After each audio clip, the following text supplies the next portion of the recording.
मैं ओंकार मैं समस्त वेद, पुराण, धर्म ग्रंथ, नीति ग्रंथ, ज्ञान और विज्ञान का मूल तत्व और सार हूं। मैं ओंकार हूं। दोनों की कठोर तपस्या से प्रसन्न हो शिव प्रकट होकर वरदान मांगने के लिए कहते हैं, तो वे शिव को वहीं ज्योतिर्लिंग के रूप में स्थापित होने के लिए याचना करते हैं। शिव केदारेश्वर ज्योतिर्लिंग के रूप में वहां स्थापित हो जाते हैं और घोषणा करते हैं कि द्वापर युग में नर अर्जुन व नारायण कृष्ण का रूप धारण कर प्रकट होंगे। पार्वती को तप से उन्मुख करने के लिए शिव योगी रूप में आकर शिव की निंदा करते हैं, जिससे पार्वती कुपित हो जाती है। अंत में शिव दर्शन देकर उसकी मनोकामना पूर्ण करते हैं। देवगण पुष्प वर्षा करते हैं।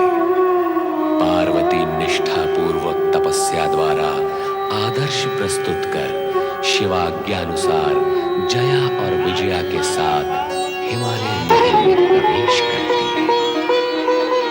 राजकुमारी पार्वती पधार रही हैं। आ गई तो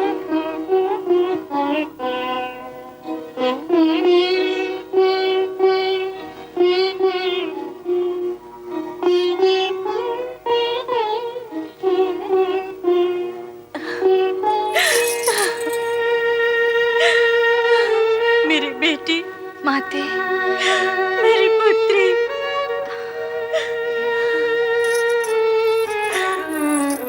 आंखें जड़ हो गई थी तुझे देखने के लिए।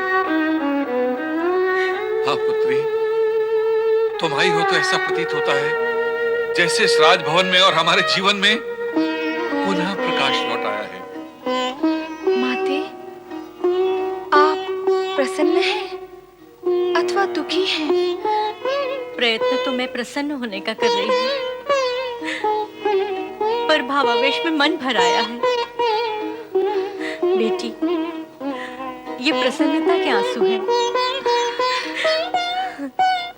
बहुत दिनों बाद देख रही हूँ ना तुझे। अब बस करो महारानी, भविष्य में अपनी पुत्री को देने के लिए कुछ तो ममत्व और वात्सल्य शेष रखो।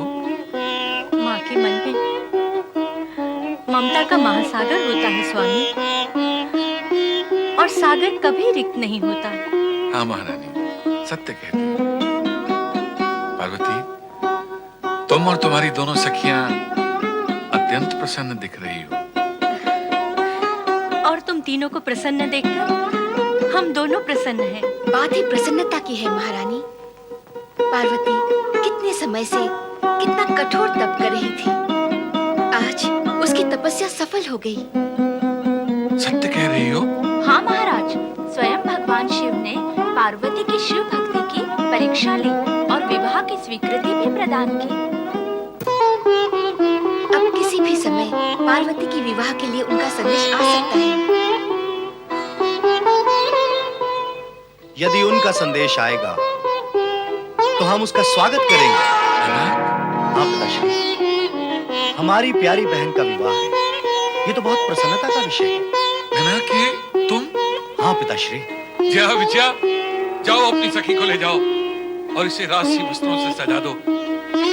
जाओ पुत्री।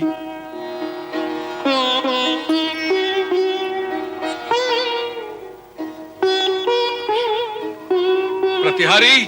जी महाराज। हाँ, मंत्री को बुलाओ। जो आज्ञा महाराज। पिताश्री, पार्वती की अनुपस्थिति हम सब के लिए असहनीय थी। हाँ।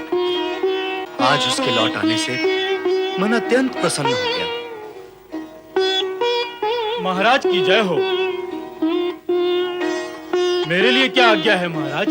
हाँ मंत्री, हमारी पुत्री पार्वती अपनी तपस्या पूर्ण करके लौट आई है। हम चाहते हैं इस उपलक्ष्य में हमारे समस्त राज्य में एक उत्सव का आयोजन किया जाए। आपकी आज्ञा का पालन होगा महाराज। माताश्री, इस प्रसन्नता के सुअवसर पर आप इतनी अप्रसन्न और चिंतित क्यों हैं? मुझे चिंता है अपनी पुत्री की।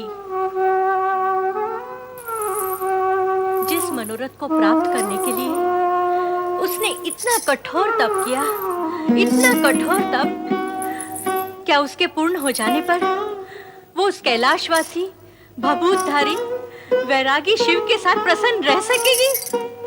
आपकी चिंता निराधार है मां। आप इस चिंता को भूल जाइए।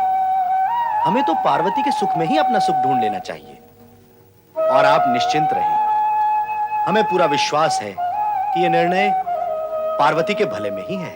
हाँ महारानी, अपने पुत्र की बात मानकर अपनी पुत्री के विषय में सोचो। कितने समय पश्चात हमारी पुत्री लौट कर आई है। इन सुखद क्षणों को व्यर्थ नष्ट मत करो महारानी। आओ हम सब मिलकर हर्षोल्लास मनाएं।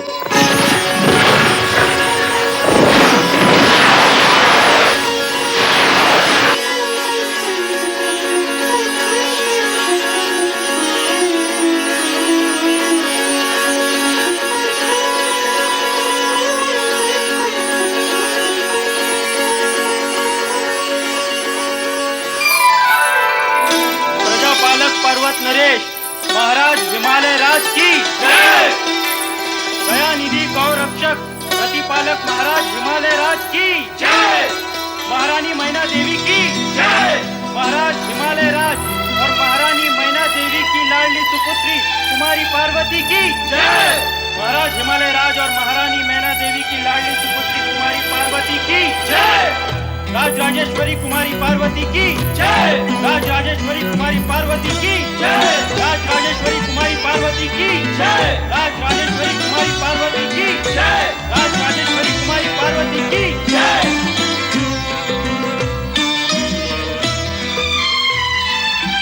प्रिय सभासदों, राज्य के अधिकारियों एवं माननीय अतिथिगण, जैसा कि आप सभी को ज्ञात है कि हमारी पुत्री पार्वती एक अंतराल के पश्चात अपना धार्मिक अनुष्ठान पूर्ण करके लौटी। इसी उपलक्ष्य में हमने इस हर्षोल्लास के कार्यक्रम का आयोजन किया है।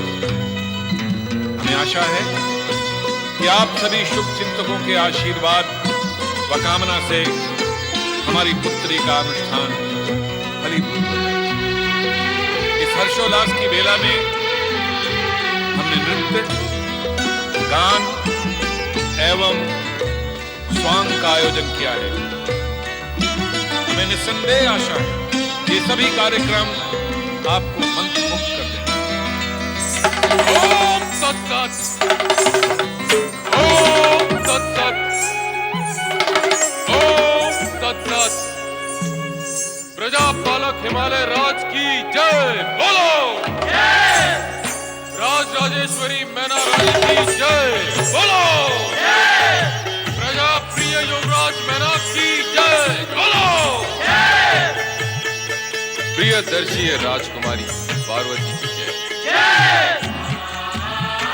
पुत्री के अनुष्ठान से हर्षित होकर आपने सभी को इस हर्षोत्सव में सम्मिलित किया। मैंने भी सोचा इस हर्षोत्सव में भागीदार बनकर आप सभी को हर्षित करूं। कौन हो तुम? मैं हूं एक नटखट नट।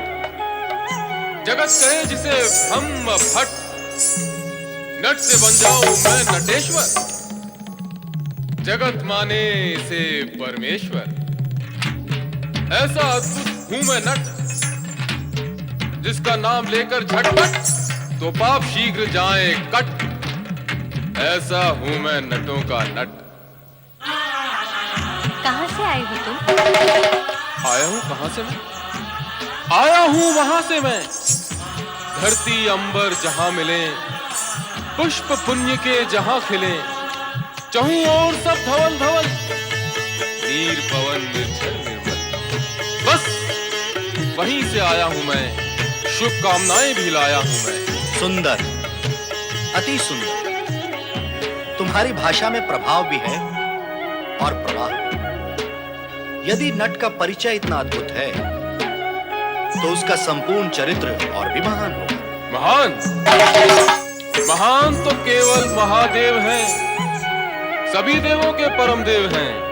मैं तो केवल नटराज हूं, स्वांग से भरा हुआ आज हूं।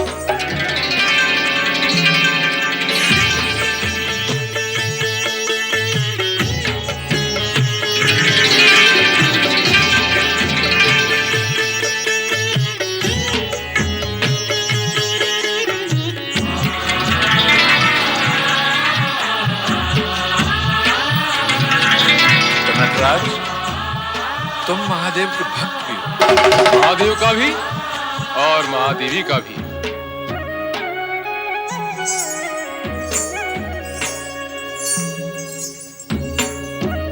राजकुमारी पार्वती तो साक्षात महादेवी है। सुंदर वस्त्रों और आभूषणों से कैसा सुंदर रूप निखर आया है। सलोने मुख पर खिलते फूलों से मुस्कुराहट, माथे पर नागिन सी बल खाती लट, काली तिरछी भौहें जैसे भौरे लेते करो, बाकी चितवन जिसे देख खिल उठे मन, मानो उमड़े हो काले घन। कितना भव्य है ये सात सवर,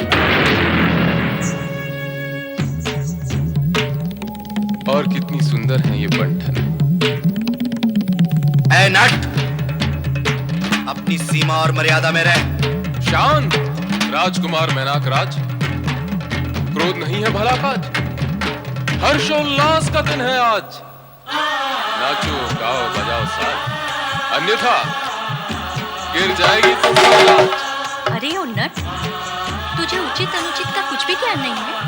महारानी जी, मैंने अनुचित क्या कहा? मैं तो एक नट हूं, स्वांग भरता हूं, शब्दों के चित्र बनाता हूं। यदि फिर भी आपकी दृष्टि से मैंने कुछ अपराध किया हो तो क्षमा करो इस नट को।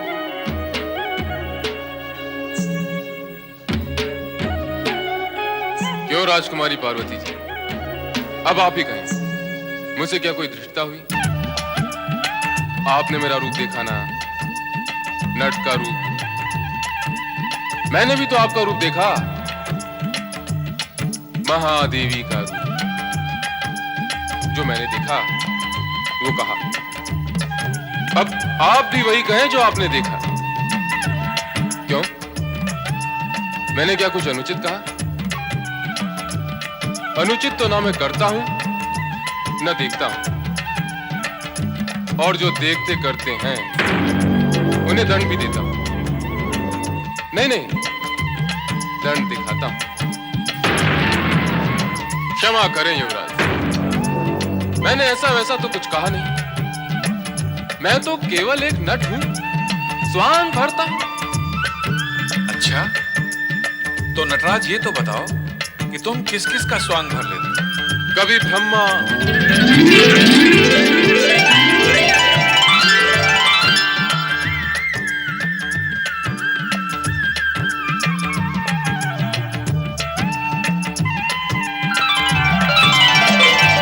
कभी विष्णु,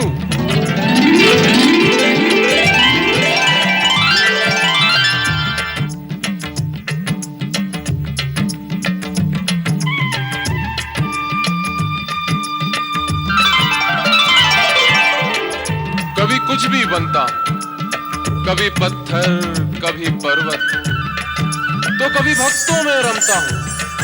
अच्छा, इतने सारे रूप धर लेते हो? यूं तो है मेरे रूप अनेक, फिर भी मैं हूं केवल एक। क्रोध करूं तो अहंकार हूं, शांत रहूं तो ओमकार हूं। ये सब प्राणी चित्र है मेरे, और मैं इनका चित्रकार हूं। नटराज, तुम अद्भुत, उत्तम रूपकार, चित्रकार और कलाकार। तुमने हम सभी को अपनी शब्द चित्रकारी और वाणी कौशल से प्रसन्न किया है। तुमने हम सबका मनोरंजन किया है। तुम पुरस्कार के अधिकारी हो। हम भी तुम्हें प्रसन्न करेंगे। जी महाराज। नहीं,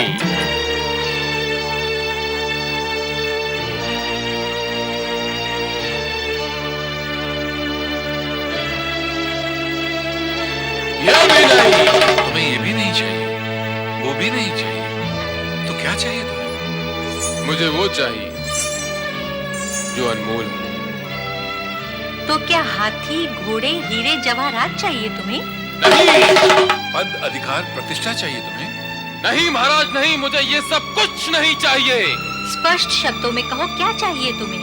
मुझे वो चाहिए जो आपको सबसे अधिक प्रिय है। अरे वाचाल, मुझे सबसे प्रिय तो मेरी पुत्री पार्वती है। हाँ, आपकी वही प्रिय और सुंदर पुत्री पार्वती मुझे चाहिए।